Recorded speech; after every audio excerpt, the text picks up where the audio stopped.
welcome everybody to our third talk in the Home History Month events for this year. We are very lucky to have our very own Dr. Anna Clayton talking to us today on a fascinating discovery that she made in our archives, which connects with all sorts of ways of doing family history in our records, and also her own inestimable knowledge of whaling and whaling resources. I'd like to start by giving the acknowledgement.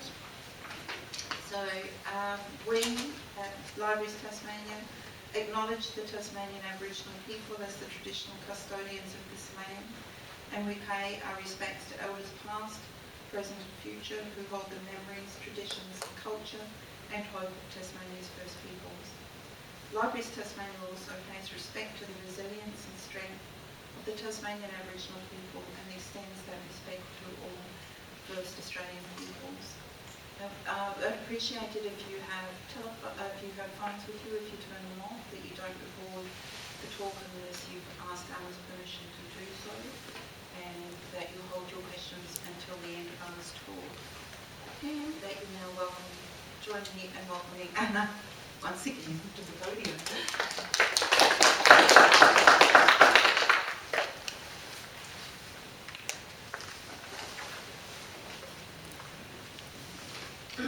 Thank you very much, Liz. And first of all, I have to beg your indulgence. I've just given an hour-long talk in this space, so might be a little bit croaky. And I also, whereas my last talk was quite a polished piece that came out of a dissertation that I spent 10 years crafting. This is research that is ongoing. And it is also simultaneously being published as a serialized blog on our website. And for that reason, I'm actually going to only tell you part of the story today in the hopes of whetting your appetite for the rest of the material. It's also planning to cover my bases because the second part of the blog comes out tomorrow. The third part comes out next week, and I've just found a few things that made me rethink it, so I'm going to have to rewrite quite a bit over the weekend. Now, since the theme for Family History Month this year is Get Curious, couldn't think of a better topic than little Esther, whom we found last year during Family History Month, lurking in a whaler's logbook. You might be familiar with the concept of history of something in 100 objects, history of Britain in 100 objects, history of Tasmania in 100 objects, which Tina is doing. It started at the British Museum about 10 years ago. This is kind of that in reverse. It seems like 100 stories spilling out of this single object, this whaler's logbook that we found in the Crowder collection last year. What you start with is a mystery. How a little girl comes to be writing lines in this logbook that has literally traveled around the world. It's gone to New all the way from Hobart to New Zealand to Bering Strait and back again.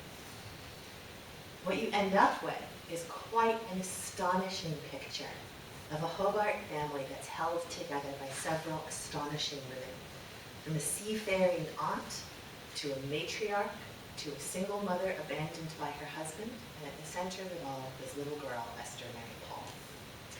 And again, we're publishing this story on our blog as a serial. It's a developing story, and you can follow it there. So who was this little girl that is writing her lines in the log of the bark Nimrod in its 1853 whaling voyage to New Zealand and around the South Pacific? How did she end up using this logbook for her homework? Where was she writing her lines? Was she on board the ship? Was she on board the ship? Was she somewhere else? Who was giving them to her? How did she end up where she was? Where did she go? While these questions might seem impossible to answer, when you just encounter the scrawl of a little child, in fact, they're not. We can't answer them all, but we can take the clues that are hidden inside the logbook and use the resources that we have at our disposal, the names index, our guides to records, our blogs, trove, and the vast amount of secondary literature that we have in the State Library to put together a narrative about this family. There's another thing to remember though, and that is that all history is autobiographical, and Esther's story is no different. As historians, we choose the subjects and the people that we research because they speak to us in some way. They attract us, or they repel us. They make us want to fight for them or against them. We wish we could comfort them, or shout at them, or all of the above. We shape the stories that we tell, and we're shaped by the times that we live in. And I have come to think about this story so differently in the years since I first discovered it. The lockdown forced me to research differently, to think differently, to ask different questions, and to write a different story, and that's one that's still evolving. So in that spirit, let's go back a year ago. At that time, we were approaching the 1 million name mark in the Tasmanian Names Index. I'm assuming that you're all fairly familiar with using it. It's integrated into the library catalog. And we wanted to advertise this. It was a huge milestone, and it's the result of so many hours of labor of volunteers and of staff members over years and years and years. So my colleague Jessica Walters and I were talking about this, and I had actually started out at the library as a volunteer working on the Names Index and transcribing free arrivals. And when I was doing that, I noticed there was this really odd phenomenon, which I picked up on given my background as a researcher of whaling. And that was that you often got these whaling voyages where there was a passenger listed. It was one passenger, and a woman who had the same surname as the master. And so we started to incorporate that into the Names Index so that now you can search for departure port whaling, or you can search for departure port whaling and then given name not recorded, which is generally how these women show up. And once you start looking for them, there are an astonishing number of these women who are shipping out on voyages that could be a year or longer. And proportionately, there seem to be a lot more of them in Hobart than there are in places, even like New Bedford, where you have whaling voyages that last for 3 or 5 years. It's a really interesting phenomenon, and one that has not yet been researched, so far as I can tell, apart from Susan Chamberlain and her fabulous and sadly unpublished PhD dissertation. So anyway, with that background, I started looking for whaling wives because I really wanted to use a whaling wife as an example if we're going to go talk on the radio about the 1 million name mark. And I just thought I would use my maiden name just to see if there was one in there, and lo and behold, there was a Mrs. Jacobs. And surprisingly enough, the name of her husband was William Jacobs, which is my father's name. So I was quite proud of this, and then I thought, well, I know that we have just digitized some of our whaling logbooks. We happen to have one of the best collections of whaling logbooks in the world in the Crowther collection, and several of them have been digitized. So I had a look, and lo and behold, the Nimrod, which returned to Hobart in 1854 after a year-long voyage to the South Seas, had been digitized. We did have it, had been digitized. And as I started to go through it, I saw that, first of all, it was comprised of a number of different logbooks. And that you can see in the catalog entry. It's got the Arabian, which is also under Captain Jacobs, the Litherland, which is going to Bering Strait, and then the Nimrod, and then also the Maid of Erin. And in amongst the voyage of the Nimrod and the voyage of the Maid of Erin, there's this little girl's handwriting. Now, it's really interesting because, unfortunately, this picture has cut it off. We were obviously fascinated. Who was this little girl? Was she on the ship? She wasn't listed on the ship's manifest. And if she wasn't there, how did you get her hands on this logbook? What was her relationship to Captain Jacobs? Because she's signing every other page, Esther Mary Paul, Esther Mary Paul. And they've got dates on them, but not the years. And one page has the year, which is 1865, which turned out obviously to be quite significant. We started chasing her through the Names Index, because this is sort of turning into a bigger story, and we found her birth record, just up there at the top of the page, and her mother, Cecilia Eliza Paul, formerly Rowland, and the witness to her birth was C.R. Jacobs, her aunt. And it listed her address as Cross Street. Oh, well, this is fabulous. That explains how she ends up in the logbook. So I looked for C.R. Jacobs, and I found Charlotte Ann Rowland marries William Forbes Jacobs, captain of the Nimrod, and that he's a master mariner, and they get married in Battery Point. And it happens to be about 2 weeks before the Nimrod sets sail. Now, at this point last year, we were sort of frantically trying to put together something to show the names index at its full capacity. So we started to chase Charlotte Jacobs through the names index and chase Esther through the names index, and we found out that she had survived, and she had gotten married when she was 20 years old, that she'd gone on to have children, that she died around age 44. And that was kind of where we stopped, because that was all we really had time to do. That's partly because, mainly because the majority of our time in the State Library and Archive Service is actually spent research for helping clients and doing research for you. And we have very little time to pursue these kinds of research projects. But that changed when the pandemic hit. Again, time was at a great premium, but I found myself at home with my 5-year-old, and Esther, we should know, was 5 years old when she was writing in the logbook. You can see her birth record is 1860, and the logbook is, her handwriting is dated 1865. So I found myself with my own 5-year-old daughter. My own husband was at sea. I had no idea when he was coming home. I had no idea when we'd be able to leave our house. I had no idea when the library was going to reopen. And we had very few research inquiries sitting in our little pool, where we give you an hour of free research, should you choose to take advantage of that, and I encourage you all to do so. But for the first time in living memory, there were no research inquiries in the pool, because everybody was working at home. So I had a chance to go back to Esther.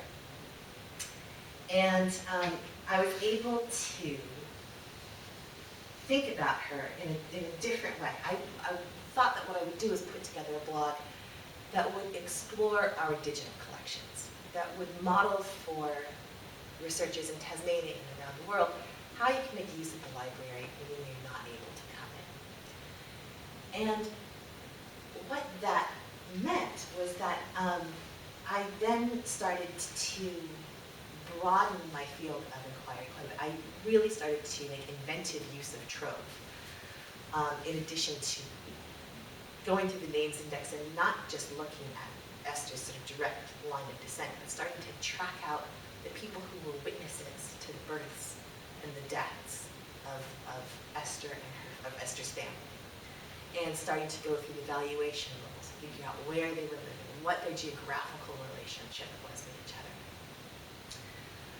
But I thought that I'd start with the logbook, again, because it's been fully digitized. It didn't need to come into the library to have a look at it. I was incredibly curious about Aunt Charlotte's voyage on the Nimrod, because I knew from the arrival records that she had gone out on the Nimrod. She'd been there for the whole voyage for a year. And I wanted to know, was she the one keeping the logbook? What happened on the voyage? And because I had a reasonable library at home, I was able to start to put together a picture of what life might have been like for a whaling wife leaving Hobart. I've talked about this quite a bit on the blog that's already up, but I was able to illustrate that with the amazing collections that we have in this institution. We have amazing collections of scrimshaw, of the artwork that sailors make at sea on the bodies of the whales that they kill, of the women that they hold in their minds. We have amazing artwork in the room, just right there. Like William Duke's paintings of the chase after sperm whales. And we also have enormous collections that beautifully illustrate the importance of whaling to the port of Hobart, just at the time that the Nimrod was setting sail. Hobart was an incredibly cosmopolitan place at this moment. There were whaling crews from around the world who were ending up here on the shores, and quite a few of them were, well, perhaps on the Nimrod. Unfortunately, we don't have the crew list for that, although we do have crew lists for a number of other whaling ships in MB 233, which you can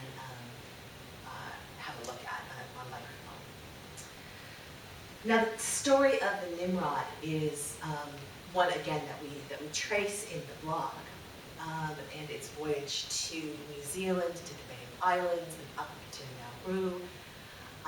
Something happens on that voyage, though, and it doesn't say what it was in the logbook, but at a certain moment, it says, the captain not expected to live. We have no idea what happened. We only know that a couple days later, it says the captain a little better. The handwriting is different from the handwriting that takes over a little bit later, so I don't think that it's Charlotte Jacobs keeping the logbook. But at some point, in sort of October of 1853, the logbook breaks off entirely, and little Esther takes over. We hated Sunday school, we hated Sunday school. I think it's actually not that page, it's a little bit earlier. Now, the other interesting thing about this logbook is that it is, again, bound up with these other ones. And I can't tell at what point that was done, but what's very interesting is that it's also got the log of Captain Jacobs' earlier voyage on the Arabian one. And that's when he takes his first wife to sea, Amelia. We don't know how many times he took her to sea, but we know that was her last voyage. Because somewhere off the island of Peru, she dies. And most of the crew die. And somehow Captain Jacobs gets the ship back to sea, which is its home port.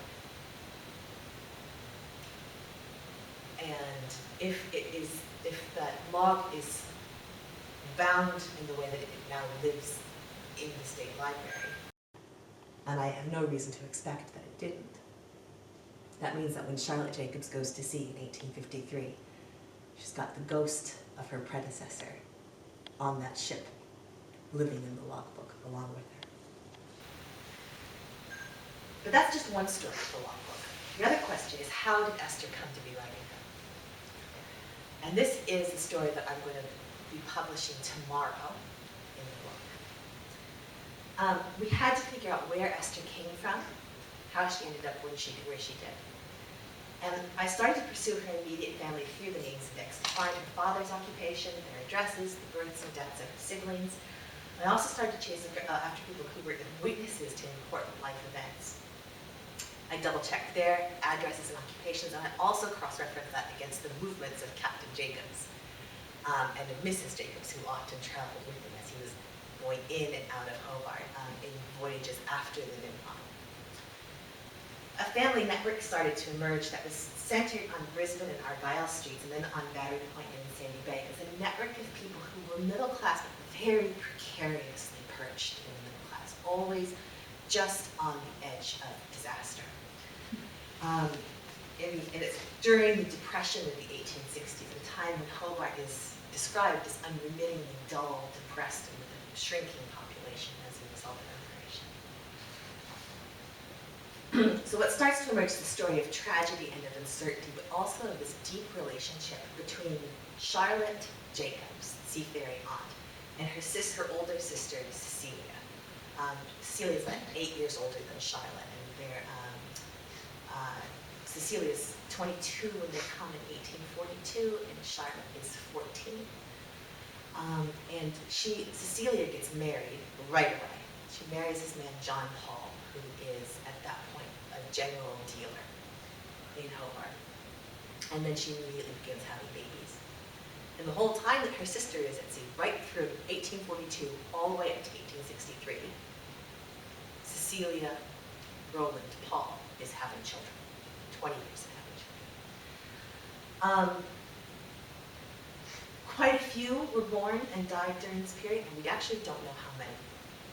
Our records say there were 7 who were born and 2 who survived. But John Paul later said that 11 were born and 4 survived. Now, tracking this is made tricky by the fact that people give different names, sometimes with versions of their different names. So sometimes Cecilia Roland, or Cecilia Eliza Paul is listed with the maiden name Jacobs instead of the maiden name Roland on her children's birth certificates, but it's pretty clear it's the right person. And then at the same time, the father's occupation over this period is changing. Sometimes he's a general dealer, sometimes he's a corn dealer, sometimes he's a cow keeper. But the picture that emerges is that he's a man in trade, and he's evidently struggling to stay afloat. The family is constantly moving, again, in this area between Mall Street and mostly up and down Argyle Street. I got really interested in trying to figure out where they were living, what they were doing, and what it was like to be a shopkeeper or a general dealer in Hobart in the 1860s. And I was able to sort of begin to put a picture together of that by looking at Trove, and in particular looking at court cases in Trove of people who had, or general dealers who had acquired stolen goods or had things stolen from them.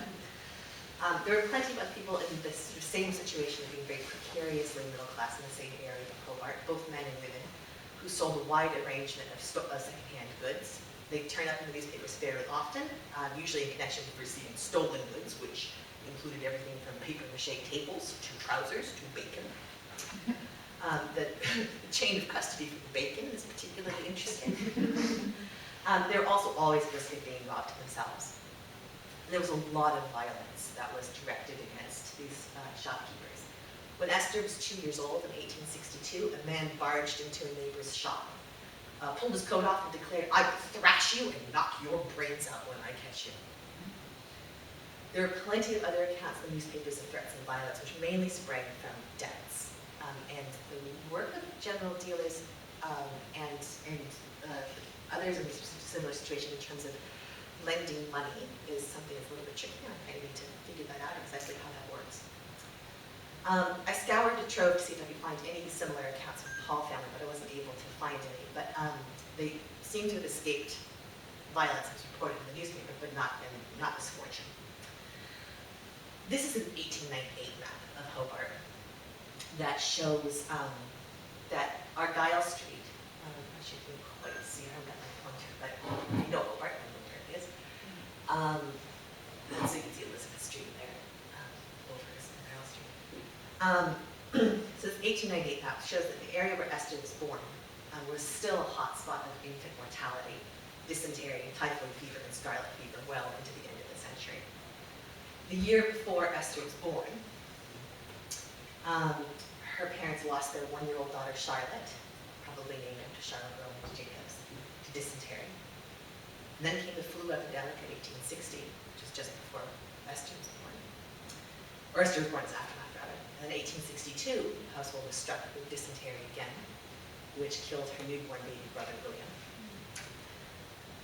Her mother, Cecilia, who at this point is well into her 40s, goes on to have twins in 1863, named Edward Forbes Paul. One is, and the other one is named Sarah Paul. They both died 6 and 7 weeks. Now, so you have Charlotte Paul, William Paul, Edward Forbes, Sarah's 4 deaths and 4 births in 4 years, 5 years. Now the problem here is that, as with most of women's history, women very seldom speak for themselves unless they're journal keepers, and their descendants in turn, if their descendants keep those journals. Even very elite women who keep journals, they have those journals tossed out. For example, my expertise is on Jane Franklin, and when her journals were donated to the Scott Polar Research Institute in Cambridge, it was with the proviso that they should keep whatever is of polar interest and throw out the rest. But what we do have, miraculously, is Esther's mother's version of what happened during this period of intense sorrow and loss and upset. And it comes about 10 years later. There's a series of letters that are published in the Mercury in which Mrs. C.E. Paul, who at that point is a matron at Cascades Female Factory, and we know it's Cecilia Eliza Paul because she's listed on a number of inquests. She is approached by the government to pay maintenance for her husband, John Paul, who has abandoned the family 10 years earlier, 1863, right after the deaths of the children, and is now in Brickfield's Invalid Depot, which is like the sort of twin institution to the Cascades factory at that point, both of which are dealing with well, ex-convicts who sort of become paupers, or a number of different semi-charitable government institutions that are being run through these two places. So she's working at Cascade's Female Factory. He's at Brickfields, and she's refusing to pay for his maintenance. And in this exchange of letters, we can see that she's pointing out, I have to support myself and my daughter, that her son's about to leave the colony for lack of employment on a small salary, and I'm doing everything in my power to educate and bring up my children respectably, notwithstanding the efforts of my husband to reduce us in every possible manner. It's really fascinating because then he responds. And he must have dictated this or had somebody else write it for him, because we know he was illiterate when he married Cecilia Eliza Paul. And there's always a chance this is not the same person, but I think there's enough circumstantial evidence to point to it being the right person.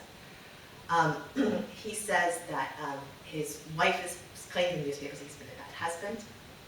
Been married for 31 years in 1873, and that matches up. They got married in 1842. Brought up in respectability 11 children, 4 of whom are now alive, 3 boys in New Zealand, and a girl aged 15 years. She would have been 14 when this was written, so it was about right.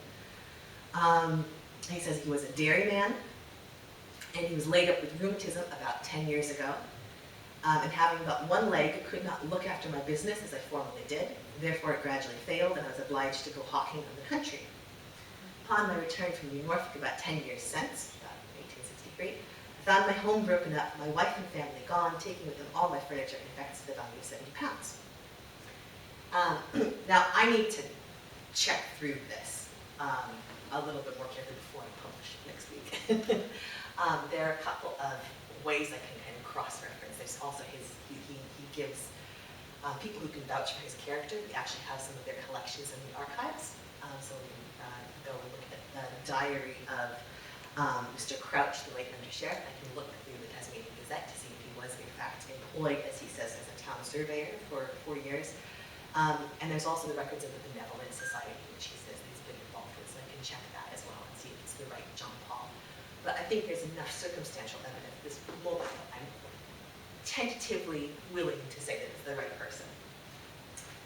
And you can see on the top and bottom here, the top is Miss Shoebridge's illustration of Brickfield's depot in 1865. And below that is the elevation of the matron's cottage at Cascades, where Cecilia Eliza Paul eventually lives with Esther, and it's still standing. It's the only part of the original institution still standing today.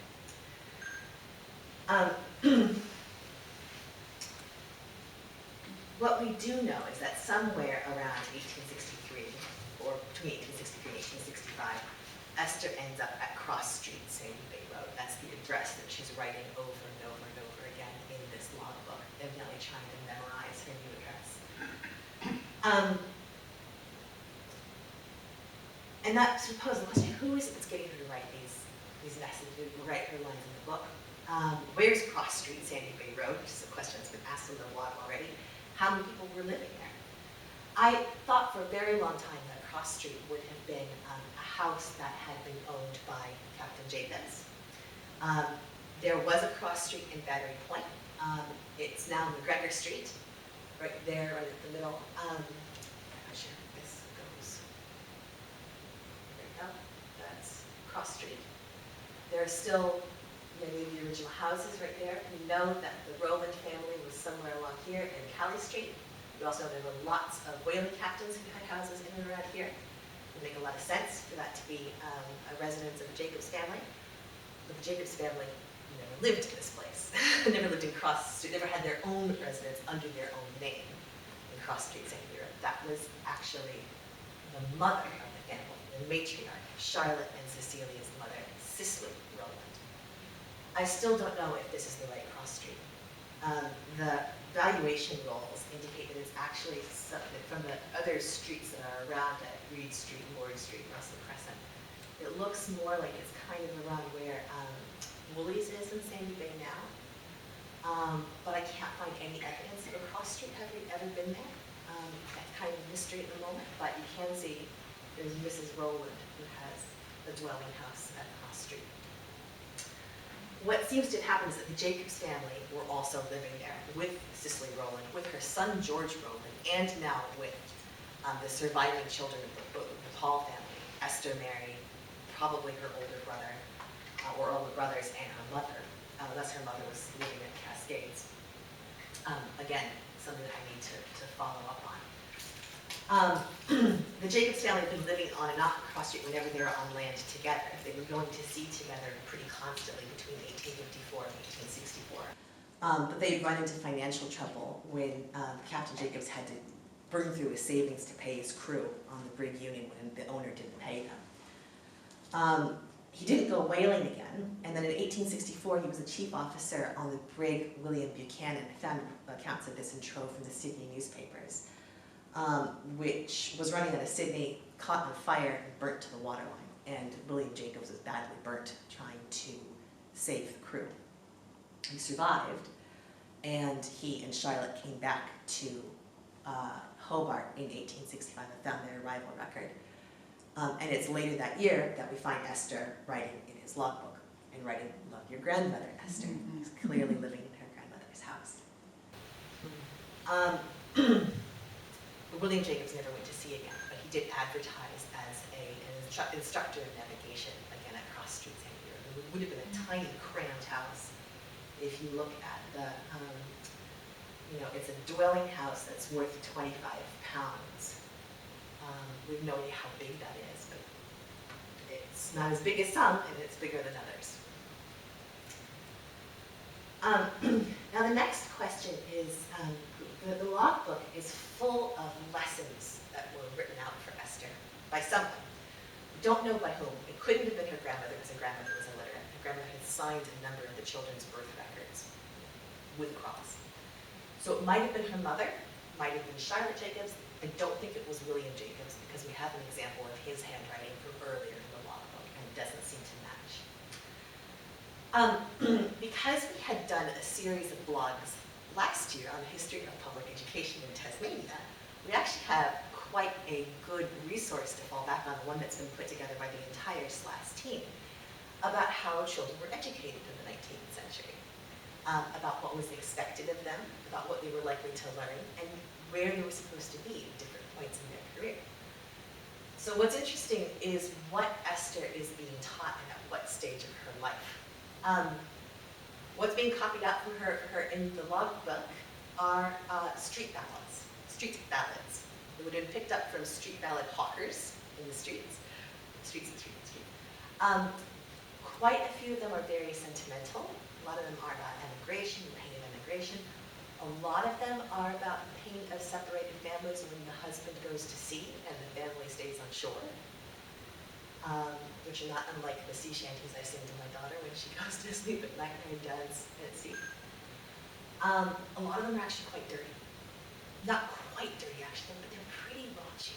There's some very, this is not a period, it's a period where there's a lot of tension between Protestants and Catholics in Hobart. A lot of them are very deeply anti-Catholic. And they say very nasty things about friars and how they're very popular with the women, and that they're drinking a lot. It's really quite bawdy and insulting stuff. And it's clearly being written out for Esther to memorize.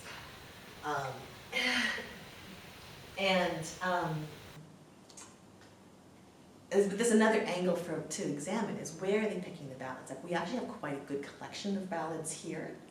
So I'm interested to know, sort of from the internal evidence, where these might be coming from, how they're picking them up, and bringing them home. We also know, if you look at the kinds of things that Esther's doing, which are writing out passages, writing out geography lessons, like Bombay is in Asia, A, B, C, Dublin is in Ireland, D, E, F.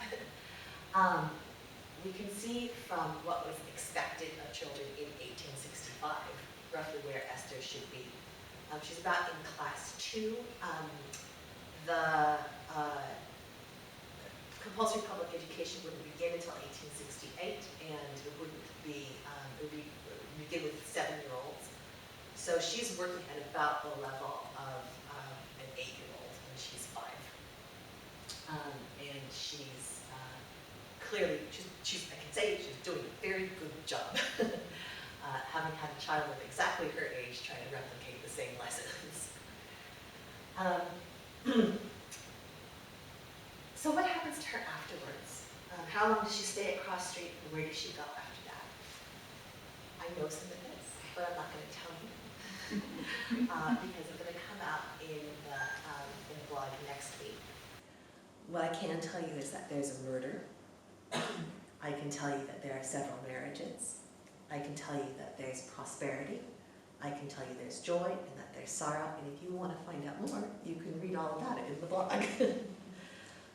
And I'm also very happy to take questions. I know that this is a little, as I say, it's a developing research project. I've tried to flag along the way some of the resources that I think are particularly useful for people who are doing either family history, or social history, or the history of whaling families. The Names Index is a wonderful resource and one that you can use in all kinds of ways you don't quite expect. You do need to be a little bit inventive about it. Trove is a wonderful resource, but then it's also useful to look at unexpected places on the website, particularly weird things like whalers' logs.